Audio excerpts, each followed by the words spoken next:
Et bonjour Christelle, Bonjour Marie-Rose. bonjour tout le monde. On se retrouve aujourd'hui pour une nouvelle investigation de l'Académie Grifasi. Il s'agit du premier protocole de l'investigation numéro 265.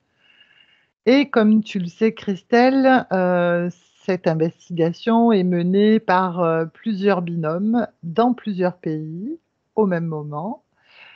Et comme tu le sais également, tu n'as pas connaissance du sujet sur lequel nous allons travailler aujourd'hui. Non, je ne sais pas. Donc, Je ne sais rien. comme d'habitude, il y a une partie fixe avec des questions déjà préétablies et une partie libre dans laquelle je pourrai explorer les éléments que tu auras recueillis dans la première partie. Est-ce que tu es prête? Oui. Un petit décompte de combien pour ce voyage, Christelle? Bon, en 3, ça ira, Marie. Ok. Alors commence par prendre une profonde inspiration. Et à l'expiration, Christelle, tu relâches toutes les tensions dans le corps et tu vides ton esprit. Je t'accompagne avec un décompte de 3 à 1. 3.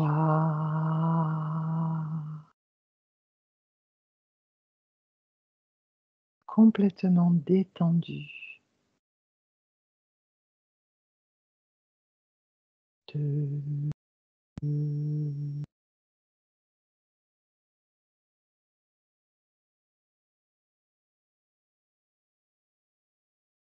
1.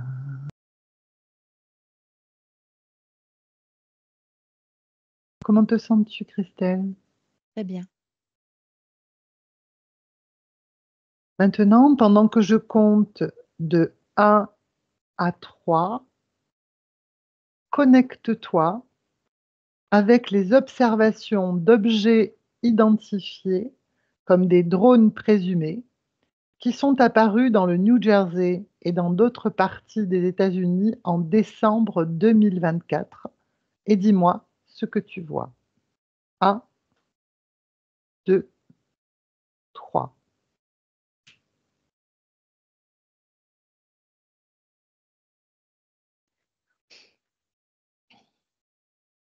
Je vois comme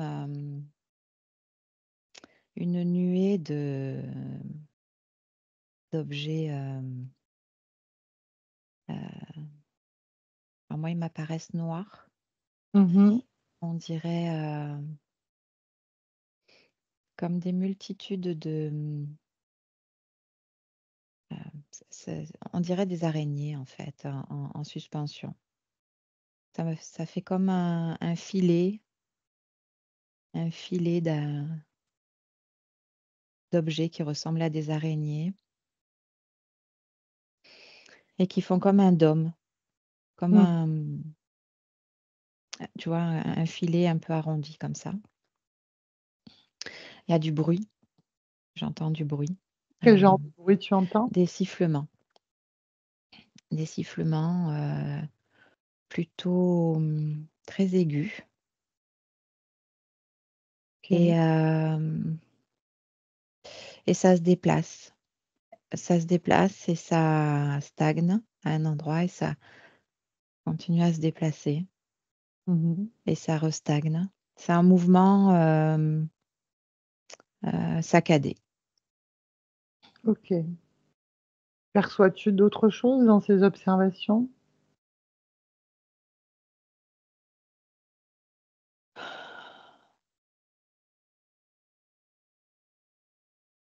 Il y a, j'ai comme information qu'il y a une volonté d'observation, mais aussi euh,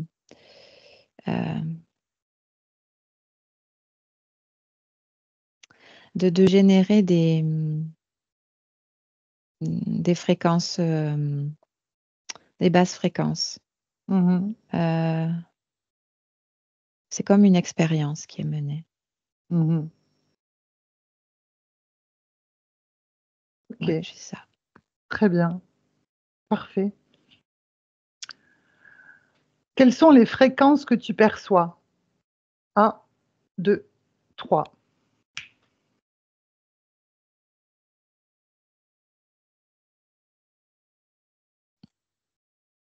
Alors, d'un premier abord, ça a l'air assez neutre, j'allais dire. Ouais. Mais neutre dans l'observation que la présence de ces drones va induire, en fait, C'est-à-dire? sur la population. Euh, et, et en même temps, il y a une volonté de créer quelque chose, de créer des fréquences,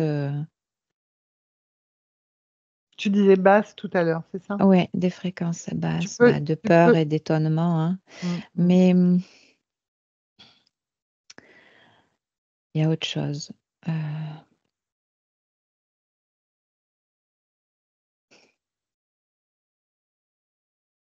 Tu as accès à bah, toute l'information. ouais. Mais c'est que c'est assez artificiel comme fréquence qui est générée. Du coup, ça, Pourquoi artificiel? euh,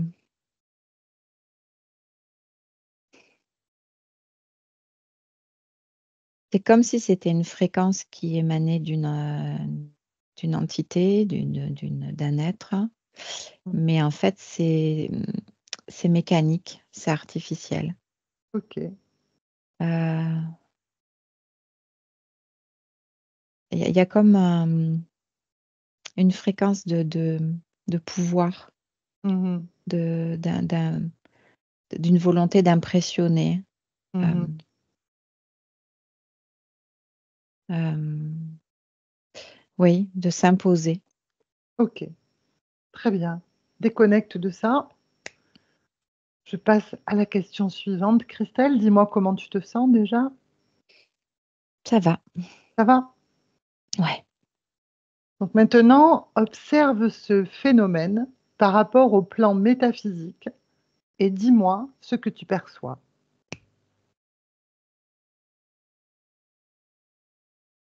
Il y a comme,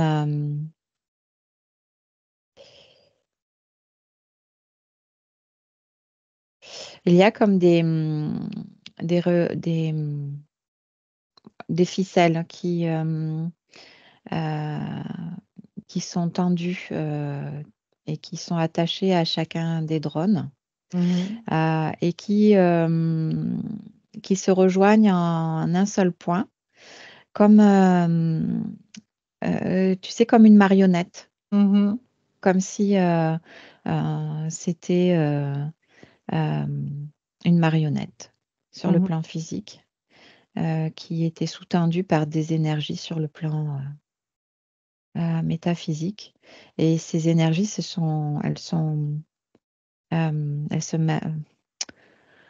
matérialisent, elles se dessinent comme des ficelles. Ok.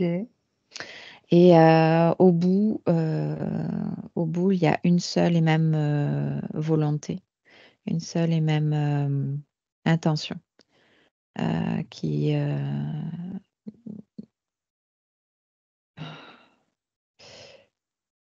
il y a de la manipulation. Mhm, Et je vois une seule intention, mais plusieurs visages. mhm. Euh, que des visages. Je ne vois pas de corps, en fait, que des visages. Tu peux en dire plus? Euh, sur ces visages, Oui. c'est comme si leur propre regard alimentait en énergie ces fils. Et leurs regards sont reliés à une énergie que je pourrais appeler un corps mental, avec l'intention, qui porte l'intention. du regard sur ces fils. Et ces visages, il y en a des humanoïdes. Il y a plusieurs sortes d'humanoïdes, plusieurs formes de visages, mais c'est humanoïde, Ok, avec des grands yeux. ok, très bien. Déconnecte de ça. On passe à la question suivante. À qui appartiennent ces objets volants déclarés non identifiés par les autorités et quelle est leur finalité?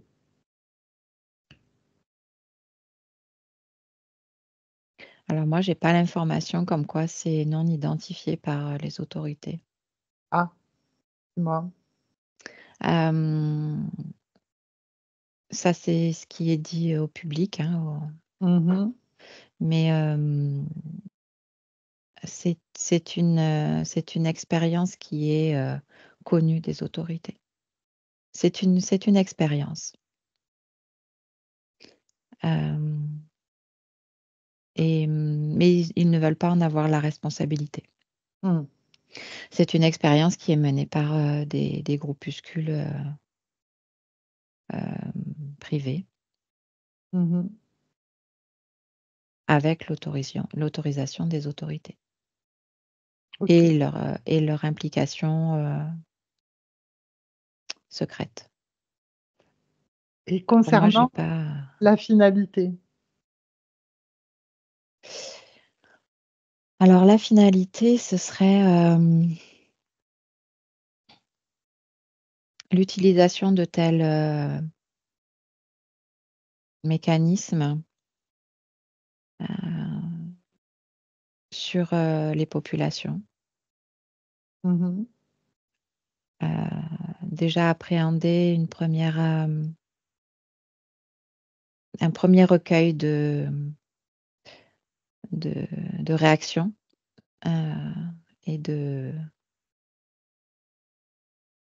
c'est une expérience, donc c'est comme c'est mené comme une expérience scientifique, c'est-à-dire euh, il y a des volontés, des hypothèses de conséquences et ces conséquences, elles sont prélevées. Alors, ces conséquences sur les populations en termes de fréquence, en termes de manipulation, en termes euh, d'effets, en fait, d'effets, d'impact de la présence de ces drones sur les populations et surtout leur utilisation, leur maniabilité, euh, leur puissance sur les populations. La maniabilité, de quoi on parle? De la Des maniabilité. drones, Ok. des drones, de leur utilisation. Mhm. Euh, j'ai des utilisations détournées Précise. en termes de contrôle, Mhm. en termes de contrôle. Ça, c'est la finalité, donc. Oui, Ok. c'est une des finalités. Tu en as d'autres? Je perçois que ces drones,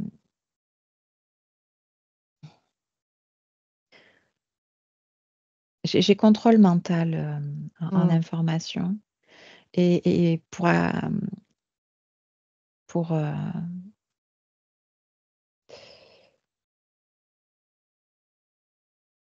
pour appuyer ce contrôle mental, ils sont utilisés de différentes manières, ils seront utilisés de différentes manières.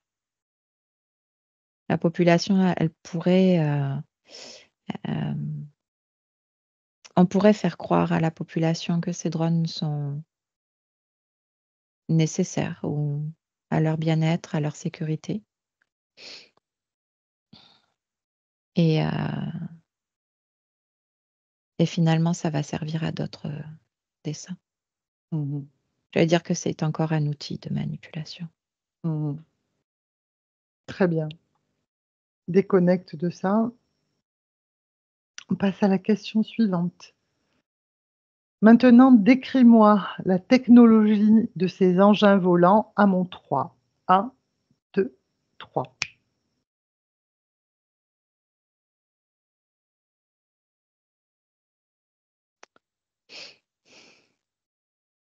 Je vois de l'électronique, Mhm. je vois des écrans, des caméras, Mhm. de la mécanique, très fine, très bien réglée, Mhm. très, oui, très fine.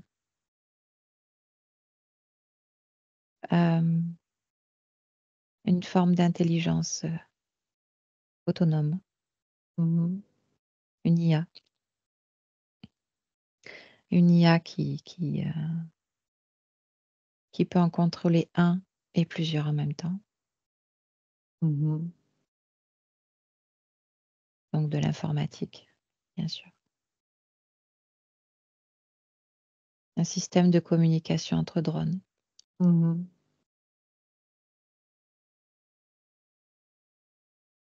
Et,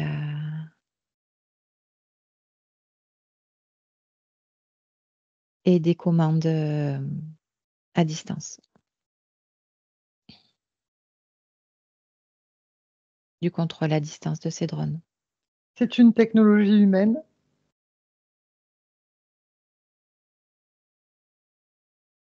Alors, ce que je perçois, oui. Mm.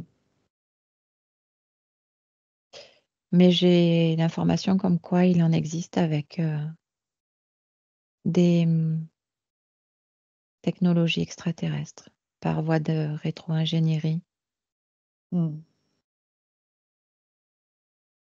suite à des études de, de, de vaisseaux extraterrestres, de Ok, matériel extraterrestre plutôt. ok. Très bien, Christelle. Déconnecte de ces informations. Dis-moi comment tu te sens. Ça va, c'est assez lourd comme... Ouais. c'est, ouais. Réajuste tes fréquences si nécessaire. Ouais. On a encore d'autres questions. Ouais. Ça va aller? Ouais, oui. Bien. Question suivante. Décris les réactions de la flore et de la faune face à ce phénomène.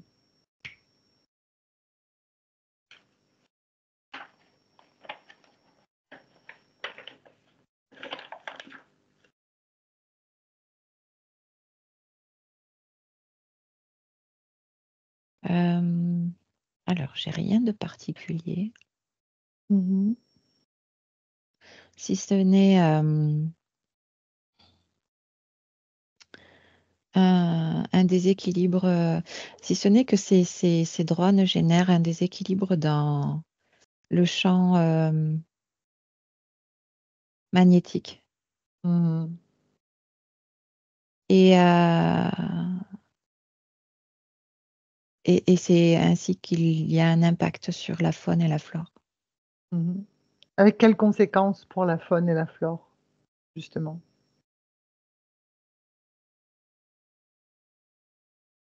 Euh, je vois des animaux désorientés Mm. qui, qui tentent de s'éloigner Mhm. et apeurés. Mhm. Euh, et au niveau de la flore, ça perturbe tellement le champ magnétique que certaines plantes n'arrivent pas à pousser Mm. complètement. Mm.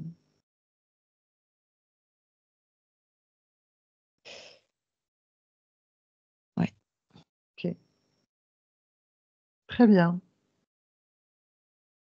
Déconnecte-toi de ça. Et la question suivante, qu'est-ce que l'observation de ces drones a provoqué dans la conscience collective?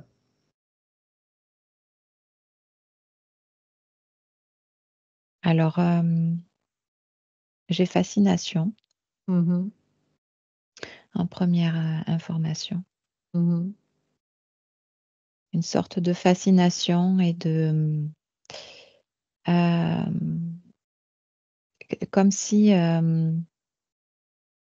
comme s'il y avait une certaine satisfaction à à regarder ces drones qui sont comme un synonyme de progrès, Mhm.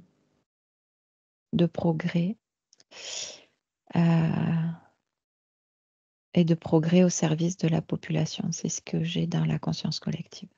Mhm. J'ai Oui, j'ai plutôt ce genre Donc quelque chose de d'information. plutôt bénéfique. Dans la conscience collective, oui, c'est ce qui ressort.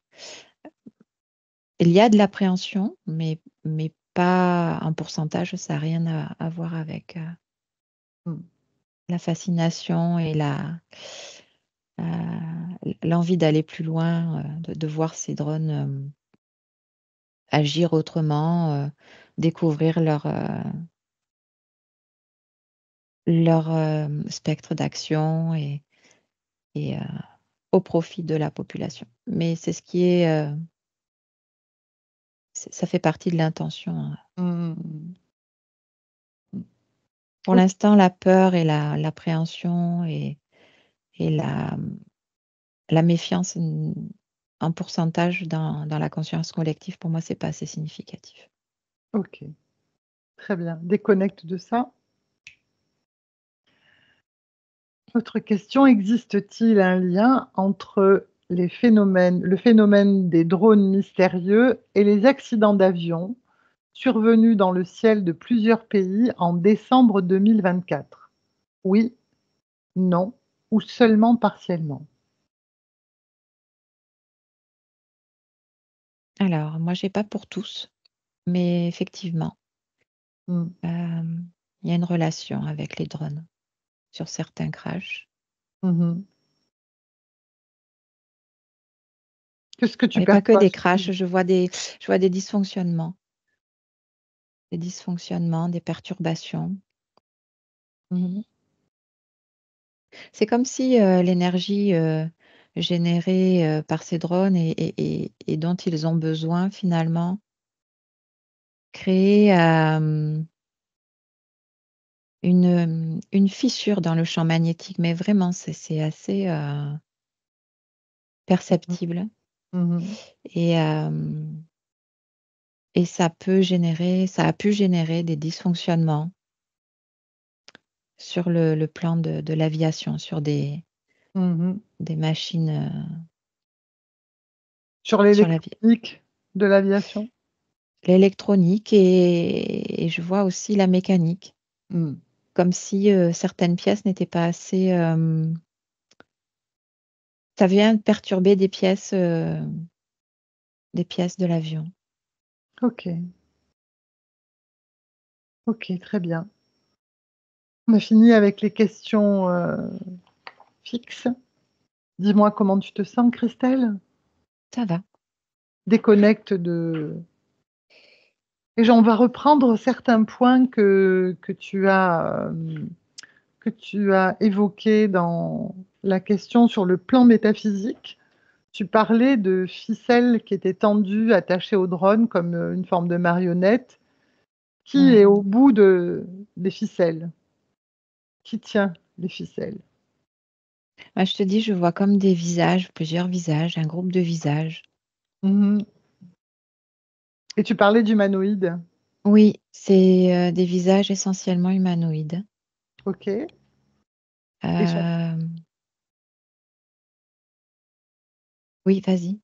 ce projet-là, il était prévu, enfin, il arrive à maintenant pour quelle raison, en fait, cette manifestation de ces drones qui ont sollicité une telle attention et créé.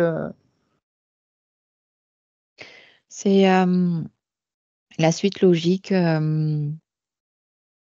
C'est la suite logique dans les manœuvres euh, de la manipulation des peuples, hein. Mhm. C'est c'est un outil qui existe depuis déjà bien longtemps et aujourd'hui, il est en test.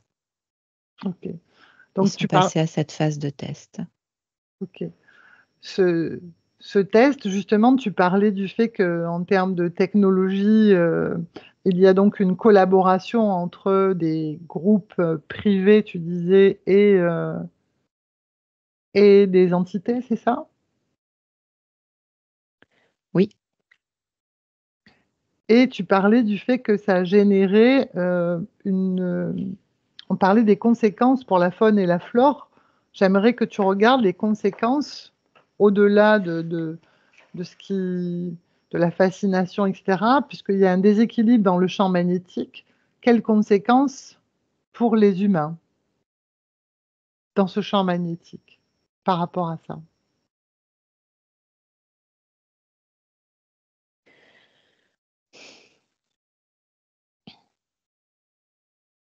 il y a une désorganisation chez-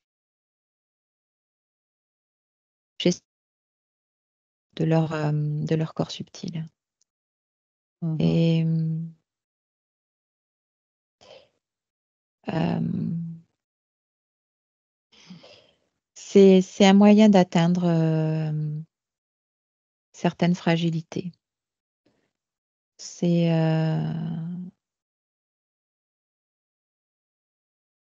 en tout cas, je perçois que pour certaines personnes, il n'y a pas besoin d'une exposition très longue aux vibrations des drones pour qu'elles soient déstructurées au niveau de ces corps subtils. Donc, il va y avoir une déstructuration. Quelles sont ou quelles seraient les fragilités dont tu parles qui facilitent cette déstructuration? Surtout le corps mental, le doute, la peur et le fait d'être facilement impressionnable, Mm. d'être dans l'angoisse, dans les personnes qui ont besoin d'anticiper leur vie, de maîtriser leur futur, ces personnes qui sont dans l'angoisse du lendemain. Mm. Celles-là seront plus fragiles et plus sujettes à la confusion générée par ces drones. Mm. Donc, les conséquences, elles se jouent d'abord au niveau mental. C'est ça que tu dis? De ce que je perçois, oui.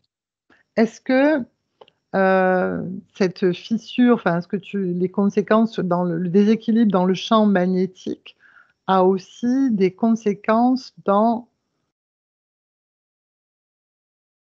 comment dire, dans les fréquences cérébrales, en fait, sur le corps physique. Est-ce que Sur ça, le corps physique, oui. oui, oui, oui. De quelle manière? Observe ça.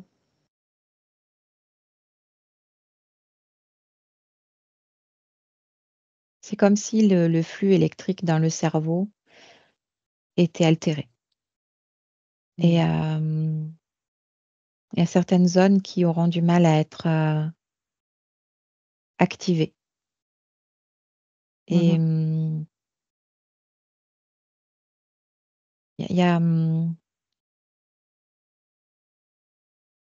oui, il y a clairement un lien entre les vibrations de ces drones qui sont inaudibles sur le plan physique. Et tu parlais de Mais sifflement quand même tout à l'heure. ouais, mais c'est sur le plan éthérique, les sifflements. Et, et en fait, il y a clairement un impact sur le flux électrique Du cerveau. du cerveau. Oui, Donc, ouais. observe cet impact sur le flux électrique du cerveau et dis-moi les conséquences, en tout cas, que ça peut avoir. Euh,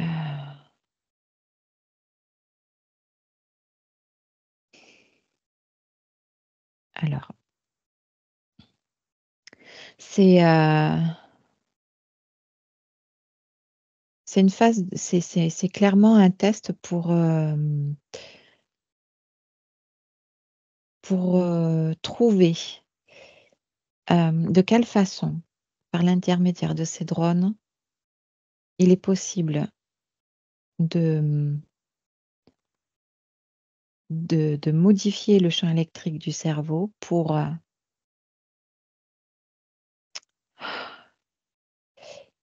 comment dire, asservir Mm. la population. Il y a comme un switch et enfin, je vois des groupes de personnes qui seraient complètement sous les ordres de certains drones.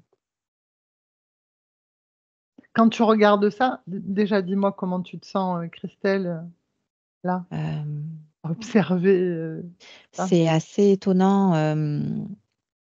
Il faut que je prenne de la distance parce Oui, que oui, prends ça de la fait distance. Reste ça observatrice. Ouais. c'est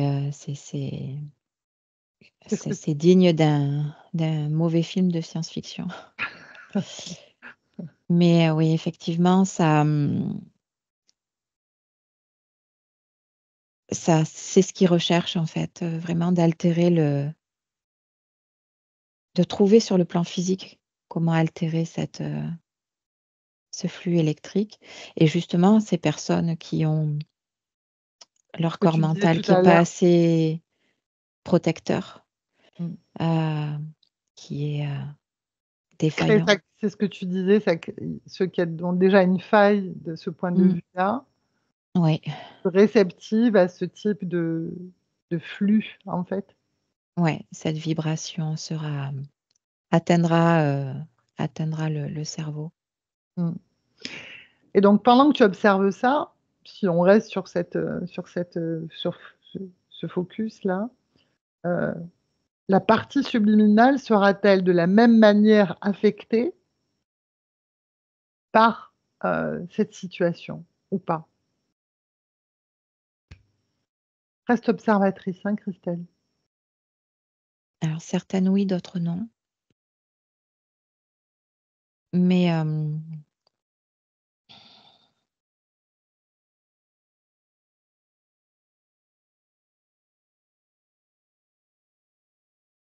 Mais celles qui le seront, il y aura d'autres manifestations sur le plan éthérique qui seront là pour manipuler aussi la conscience en fait.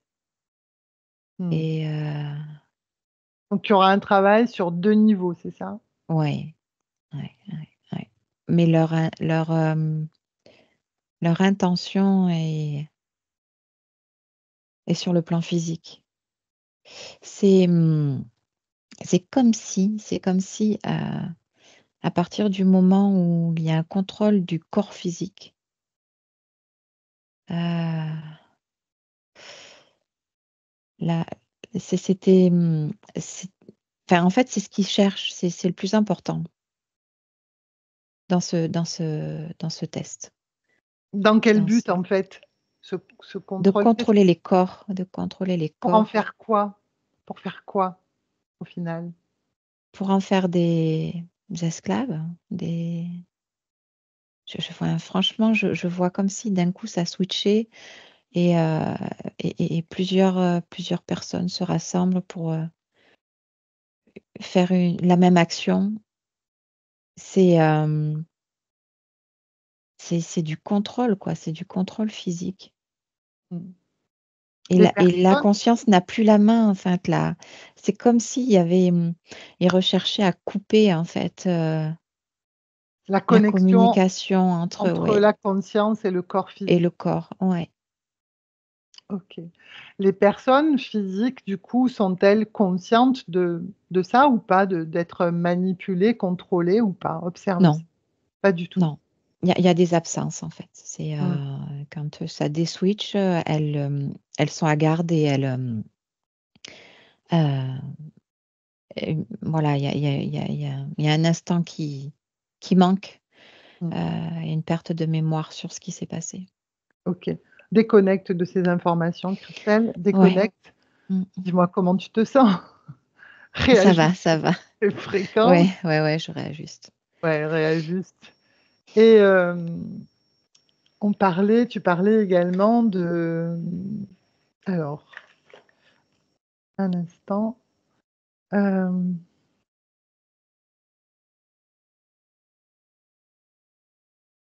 des, des finalités. Bon, là, tu en as donné, tu as donné la finalité, j'ai envie de dire, la plus importante. La principale. Ouais. Et en même temps, tu disais que dans la conscience collective, ce qui était premier et que c'était aussi l'intention, plutôt que d'amener la fréquence de peur ou d'effroi immédiatement, c'est d'abord une forme de fascination. C'est ce que tu disais, c'est la première étape, c'est ça? C'est la première étape, c'est une sorte d'apprivoisement. Mm. On se familiarise avec ces objets. Tout à fait. Mm. Qui Et, feront partie du quotidien, hein. C'est clairement l'intention, hein, mm. dans Et ça sera différents la norme, domaines. en fait. Oui. Pourquoi, j'ai une question sur sur le fait que ça apparaissait aux États-Unis en particulier. Pourquoi? La, la réponse est énergétique. Ok. Euh, C'est-à-dire que sur le plan énergétique, c'est là où ils vont pouvoir récolter le plus de résultats, le plus de chiffres, Pour quelle raison? pour Qu'est-ce que aller plus c'est vite dans cette leur... consistance énergétique? Comment tu la qualifierais en fait? Qu'est-ce qui, qu'est-ce qu'il y a de particulier pour que c'est ce choix-là qui a été fait? C'est comme si elle était mise à disposition, en fait. Par qui? Et de quel type d'énergie on parle aussi, Christelle? Alors, je dirais par les autorités, il y a un accord d'utilisation Mhm. de la population américaine pour ce genre d'expérience. Ok. Et ensuite, tu me demandais, Ouais, le type d'énergie dont il est question. Quand tu dis, voilà, c'est un choix énergétique, est-ce que c'est lié simplement à ce consentement ou c'est une énergie particulière qui a permis ce choix en termes de territoire? c'est, je te disais qu'elle est mise à disposition, cette énergie, c'est parce que les, la plupart des personnes qui sont aux États-Unis sont enclines à la nouveauté, à accepter les expériences, à aller vers l'inconnu. Mmh. Et, et du coup, ça permet... il y a une ouverture aussi comment dire, des champs des possibles. C'est symboliquement sur le plan énergétique, c'est très prégnant là-bas. Mmh. Donc c'est possible. Mmh. Si ça avait été, par exemple en France, ça aurait été différent? Regarde, Oui. qu'est-ce qui aurait Oui, été différent? en termes de masse, en termes Mmh. de quantitatif, Mmh. euh, on aurait, c'était pas intéressant. Mmh. C'était pas intéressant. Fallait récolter plus d'informations, le plus d'informations possible.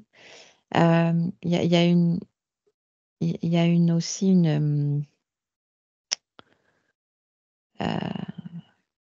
comment dire,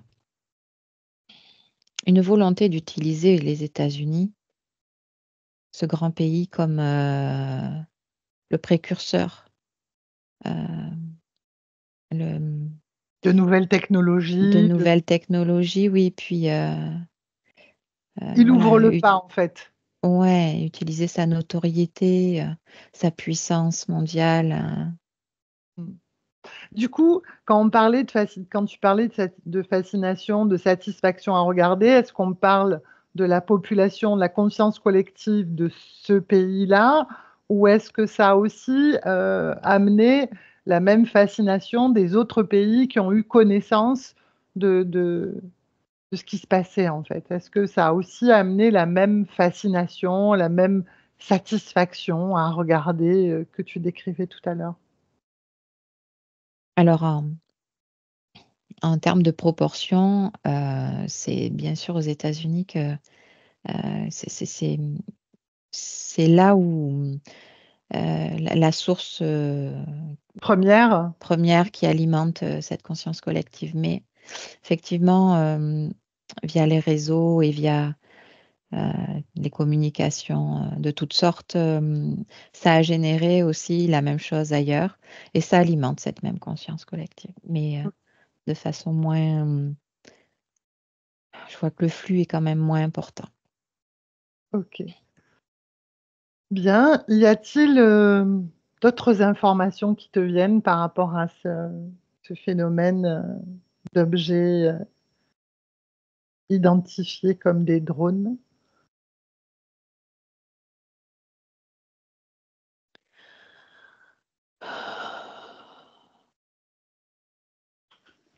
C'est, c'est comme si c'était le premier pas vers, vers quelque chose de plus dur à vivre pour l'humanité. Je, je le perçois comme un outil de guerre Mmh. et autour de ces drones, il y a vraiment un paysage très désolant. OK. On va en rester là, qu'est-ce que tu en penses? Oui, très volontiers. Bien, Christelle, on va rentrer. C'était pas Ouais. le voyage le plus agréable, mais c'était un voyage. Oui, Donc déconnecte-toi, Christelle, complètement de toutes ces informations, de tous ces ressentis. Complètement déconnectée de tout et de tous. Et tu reviens avec plaisir dans ton corps, avec tes fréquences à toi, dans ton espace, libre, autonome.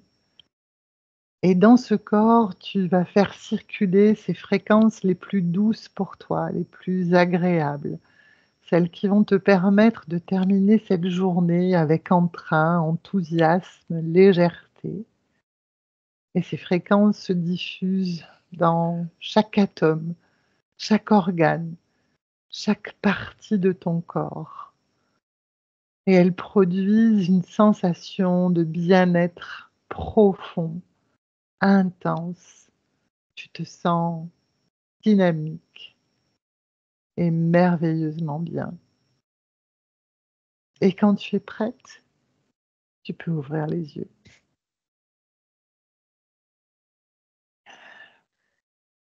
Comment tu te sens?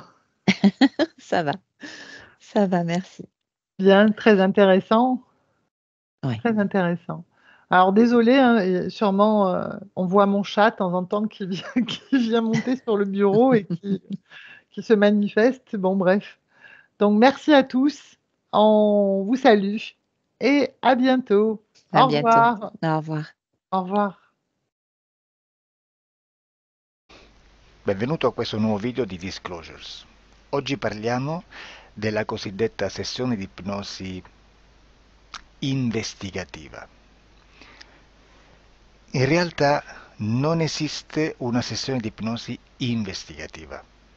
Non che non si possa fare investigazione di ipnosi, però è che non esiste una sola sessione di ipnosi per dire si è fatta investigazione, per prendere quell'informazione come buona. Perché? Sappiamo intanto che l'informazione che arriva in ipnosi è molto contaminata, la percentuale di inquinamento dell'informazione è altissima.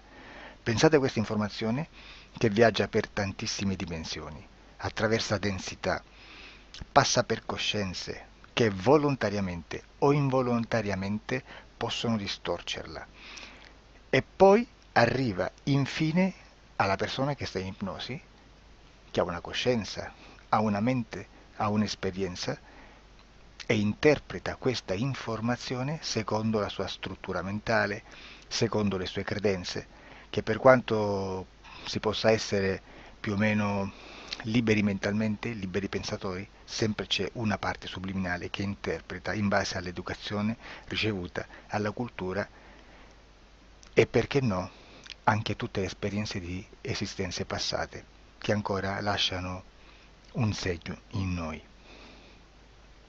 Per capirci, è come se dovessimo parlare con un'altra persona immersi nell'acqua, a qualche metro di distanza, cercando di utilizzare un mezzo, che è quello della corda vocale, che è fatto per produrre suoni da trasmettere nell'aria. Noi stiamo utilizzando questo strumento per far passare un'onda sonora nell'acqua o in un liquido. Chiaramente il suono viene completamente distorto, sempre ammesso che sia per il nostro corpo facile e non difficoltoso poterlo fare senza avere dei problemi come ingurgitare acqua o eccetera. Ma non solo. Supponiamo che per questo tipo di comunicazione utilizziamo anche due lingue diverse, per esempio un italiano e un russo o un giapponese. Per quanto possiamo anche interpretare il labiale, non possiamo capire quello che ci sta dicendo, perché la lingua è diversa. La lingua, diciamo, da dove parte l'informazione a dove arriva è completamente diversa, il codice, il linguaggio è diverso, ma possiamo anche cercare di capirci attraverso i gesti, attraverso le espressioni facciali. Per quanto sia ipoteticamente facile poterlo fare sott'acqua, però non dobbiamo dimenticare che l'acqua non è l'aria e può distorcere l'immagine, ma non solo. Dobbiamo anche pensare che l'altra persona, che parla un'altra lingua, che viene da un'altra cultura, potrebbe interpretare i segnali che noi interpretiamo come X in Y.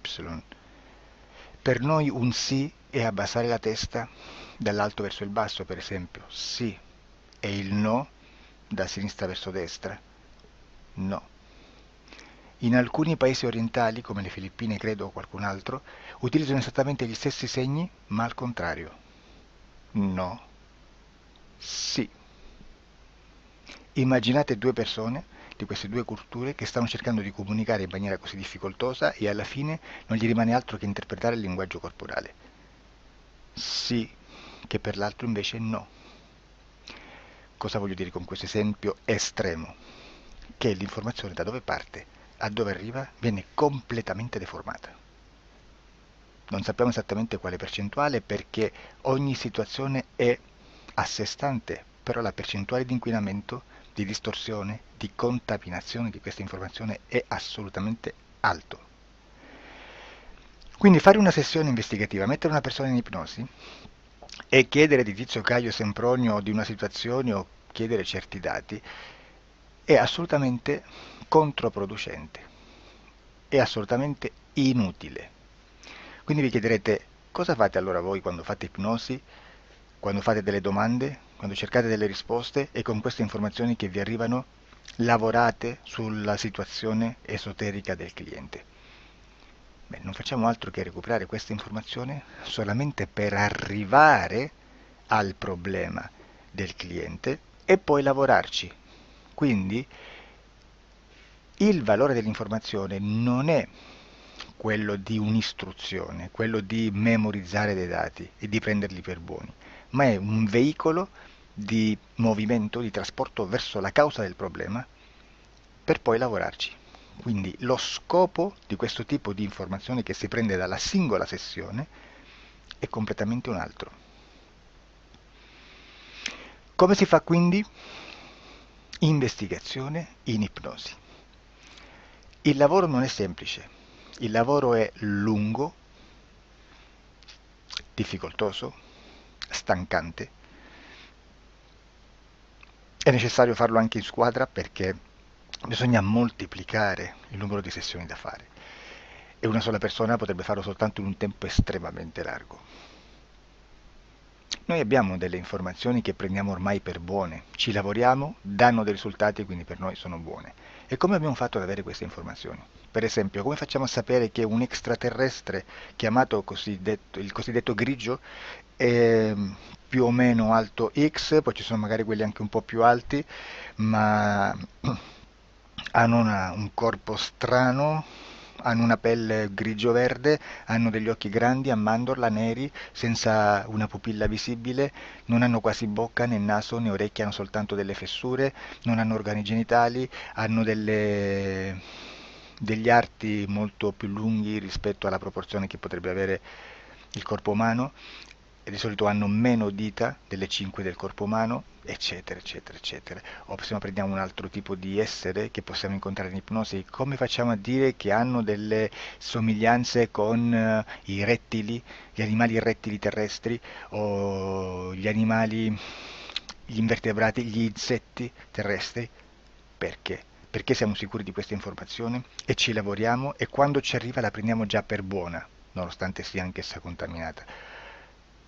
Perché queste informazioni sono arrivate da tantissime sessioni, fatte da tantissime persone, con tantissime altre persone sotto ipnosi, e che nel contesto di tutto il lavoro gli uni non sapevano degli altri.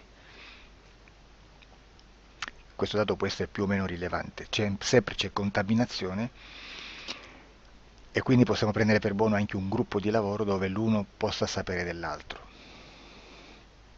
Ci potrebbe essere una contaminazione del contesto di quel gruppo di lavoro, ma si aggiunge semplicemente una piccola percentuale di questa contaminazione a già la grande che esiste. Non è così impossibile lavorarci.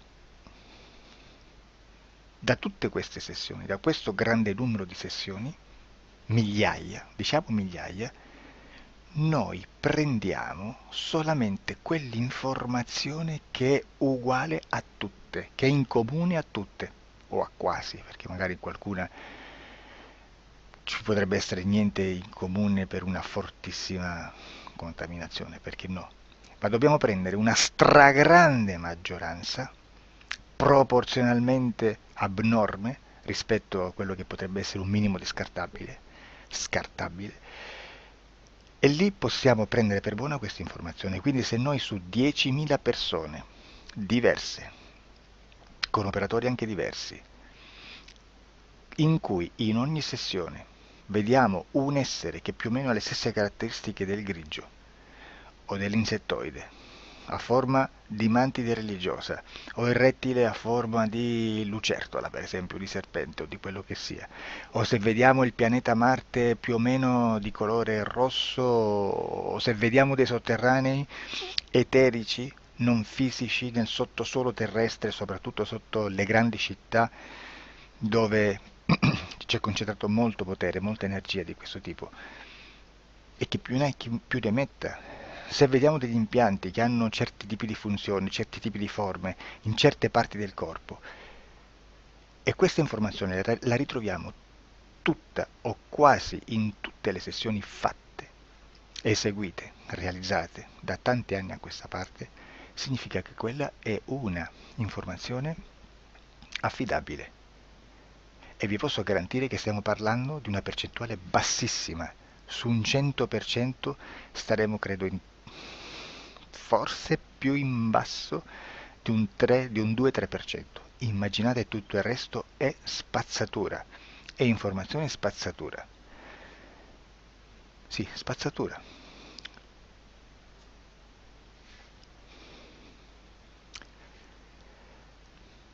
C'è anche un'altra cosa da dire. Supponiamo che un operatore faccia un'ipnosi e voglia andare a vedere cosa fa Tizio, cosa fa Caio, cosa fa Sempronio. Arrivano delle informazioni e si dice che Tizio è biondo, Caio è zoppo e Sempronio è uno sportivo. Intanto già abbiamo detto che una sessione soltanto non serve, d'accordo? Ma poi c'è da dire che una coscienza, un essere in ambiente subliminale, la sua parte subliminale potrebbe non dare autorizzazione a questa fuoriuscita di informazioni. Mi potreste dire, e allora tu quando chiedi agli esseri cosa fanno, cosa non fanno? Beh, intanto la prendo sempre con le pinze perché abbiamo sempre detto che tutto è molto contaminato e mi serve solo per dirigermi da una parte. Ma c'è anche da dire che se un essere interferisce con l'altro, ha aperto un canale di comunicazione a cui non può ovviare, a meno che non lo recida, non lo annulli. Quindi quando io faccio la domanda a un essere, se lo faccio attraverso l'interferito, mi arriva l'informazione per un canale aperto che sottostà alla volontà dell'interferito. Sulla volontà dell'interferito parleremo in un prossimo video disclosures. Però, se io voglio fare un'investigazione sopra Tizio, Caio e Sempronio che non hanno nessun collegamento, nessuna interazione e nessuna interferenza con il soggetto con cui io sto realizzando l'ipnosi, non è detto che mi arrivi questa informazione. Assolutamente. Potrebbe esserci completamente un muro. Come potrebbe esserci informazioni perché quell'altra parte potrebbe autorizzare comunque. Ma non è detto. E comunque quando ci arrivano informazioni, in una situazione di non interferenza o non interazione, non possiamo sapere esattamente se sono informazioni che ha autorizzato la parte subliminale dell'altra persona o dell'altro essere, o qualche altro essere, qualche altra entità furba, approfitta della situazione, osserva quello che sta succedendo, si mette in mezzo, si fa passare per l'altro e dà informazioni, ovviamente distorte, prima perché non è detto che debba conoscerle, e anche se fosse potrebbe manipolarle a sua volontà e a suo vantaggio. E quindi immaginate che situazione ridicola ci si viene a trovare, in quale situazione ridicola ci si viene a trovare in questi casi. Da qui si vede quando un operatore riesce a utilizzare l'informazione in ipnosi come per lavorare su un soggetto. Da qui l'osservatore attento delle sessioni di ipnosi riesce a capire se quell'ipnosi è un'ipnosi affidabile, un'ipnosi con un livello di informazione certa, con una alta percentuale di informazione certa. Non vi nascondo che in futuro potrei anche impostare un lavoro per decifrare che livello di certezza di informazione c'è in un'ipnosi, analizzandola e spiegando il perché, spiegando i meccanismi di analisi di un'informazione in ipnosi, che poi anche è molto istintivo. Supponiamo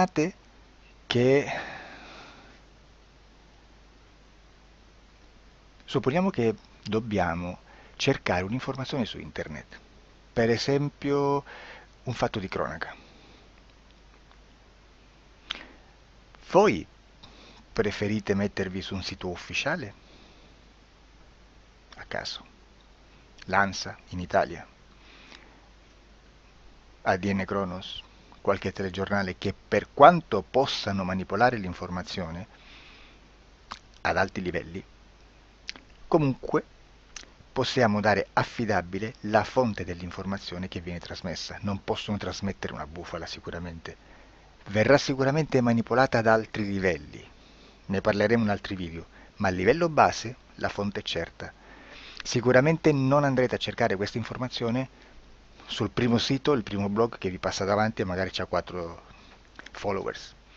Perché? Perché non vi dà nessuna garanzia della certezza della fonte. Non c'è un controllo né nella struttura interna di questa agenzia di informazione, e né dal grande pubblico, che per la quantità di persone che attingono quell'informazione si può dedurre se l'informazione è certa o meno, perché è un'informazione che passa in un pubblico così vasto che se ci dovesse essere una distorsione con la realtà è molto probabile che venga fuori. Credo che abbia detto quasi tutto sulle sessioni investigative. Prima di chiudere aggiungo che proprio per questo stiamo conducendo dei cicli di investigazione in ipnosi regressiva che comprendono tante sessioni con persone diverse, con una buona o eccellente suscettibilità ipnotica sicuramente, per poter indagare su spazi ristretti su alcuni temi. Perché dico spazi ristretti? Perché se andiamo a prendere eventi grandi nel tempo, nello spazio, storici, parlare di qualcosa di molto generico implica una quantità di sessioni abnorme. Immaginate se dovessimo fare una sessione investigativa sui buchi neri, quanta informazione ci sarebbe e quante informazioni da filtrare. Sarebbe quasi impossibile farlo in questa maniera. Ma se noi riduciamo lo spazio di investigazione, se noi prendiamo per esempio, investighiamo sulla pedofilia nella Chiesa Cattolica, ecco, se già restringiamo il campo d'azione, è molto più facile che possiamo attingere informazioni affidabili, presuntamente affidabili, con un numero di sessioni sicuramente alte, ma ridotte rispetto ad altri tipi di sessioni molto più generiche, su temi molto più generici. Quindi per fare anche delle investigazioni su temi molto generici bisogna suddividerli in temi, in dettagli, per poi alla fine, quando tutta l'informazione è stata filtrata ed è stata dedotta l'informazione comune, si possono mettere insieme per cominciare a costruire il quadro, mettere insieme tutti i puzzles. Questo è il vero senso dell'informazione in ipnosi, quando si fa ipnosi investigativa. La sessione per risolvere una problematica, un problema, con una presunta origine esoterica di un cliente, di una persona, è un'altra cosa, sono altri metodi, altre tecniche e l'informazione si usa in un'altra maniera, ha un altro scopo. Grazie, ci vediamo al prossimo video. Disclosure.